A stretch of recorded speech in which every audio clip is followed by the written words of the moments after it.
Assalamualaikum qanday yaxshimi? Ahvolingiz yaxshimi? Denсаулыктарыңыз yaxshimi?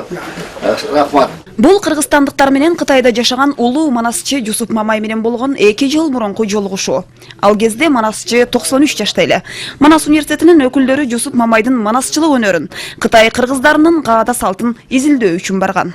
Мына ораки калпакты бак айтып кийгизип, мына чапанды мында жаап коюң сыртыңыздан. Манакей. Кыргызды баалай билүү, манасты баалай билүү, манасты тааныта билүү. Мына ушул жагдайда бул кишинин эмгеги зор экени чынын айтканда. Анан мында ойлоп көрсөңөр, Кытай деген өзү миллиард калп.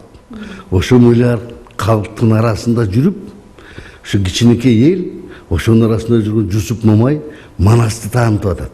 Манасчыны көрүп баарлашып келгендер анын сүйлөгөнү тың, акылы тунук деп илгерки кыргыздарга окшоштурат. Буну менен сүрөткө тартып атасыз тигече өтөн бери. Жусуп Мамай балдарынын маңдайында быйыл 95-тин чайын ичип отурат. Буга чейин ал манастын тукумдарын 8-нчи муунга чейин баяндаган эле. Азыр деле чарчадым, чалыктым дебей манасты улантып жазып жаткан учуру. Мындай кебине салды дей, аксакалым абамсың, атанды көргөн бабамсың. Кайып болуп бейжал өлгөн Семетейдин кабарын айтып келген Суфияны бар. Илгичине табылышына. Бекер өлгөн эмес. Мен дагы ата жолун жолдоп бүркүтчү болуп калдым. Атанын жолун жолдоп болгон атага тукум болобу? Şu atanın yolunda kırgızpız деп manas деп ne kıl болып тұрып тұмам. Қалған arkada қалған yaşlar hareket kılıp atan ağzın işini tapqıla.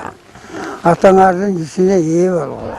Жусуп Мамайдын 8 илтиги Кытай тилине да которулуп, ЮНЕСКОнун руханий мурастарынын тизмесине Кытай мамлекети тарабынан катталган. Бирок ал мындан трагедия жасоо керек эмес дейт. Жусуп Мамай кыргыз менен манасты ааламга таанытуу баарынан маанилүү деген ойдо. Бул Жусуп Мамай жасма манасчы айта албайт. Биз өзүбүз күбө болдук Жусуп Мамайдын айтканына. Эми ошол жердегилер айтышты да бул кишини Кытайдын радиосуна алып барып, Пекинге алып барып манасты жазган экен.